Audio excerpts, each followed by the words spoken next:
اللہم صلی علی سیدنا محمد وعلی آل سیدنا محمد وعلی اصحاب سیدنا محمد۔ اگر ان کی بات پر یقین نہیں ہے تو کس کی بات پر یقین ہے؟ تم اصل میں ادھر خدا رسول کے لیے تو آتے نہیں ہو، تم کو پتہ ہی ہے۔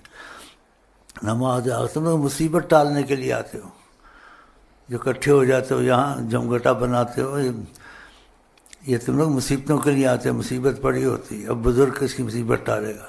بزرگ بھی ٹالے گا نہیں ٹالے گا جب تک تمہارا عمل نہیں ٹھیک ہوگا، نیت ٹھیک ہوگی، بزرگ بھی کچھ نہیں کر سکتا۔ انما الاعمال بالنیات، نیتوں پر ہے، تو نیتیں ٹھیک کرو۔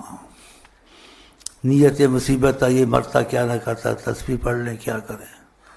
کوئی پاس رہ کر بھی دور ہے، کوئی دور رہ کر بھی پاس ہے، کہ دل کا معاملہ نہیں رکھا ہوا نا ان سے، تو نزدیک دوری کا کیا فائدہ ہوگا اس کو؟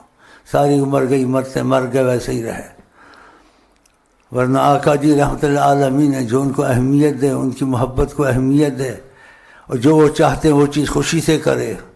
خدا کیوں ہزار مصیبتوں مشقتوں سے نکال دیتا ہے اس کو دنیا آخرت کی، کہ نبی جی محبت کی نظر سے اس کو دیکھتے ہیں، وہ ان کے دل میں نہیں اترتا سعود کا بس۔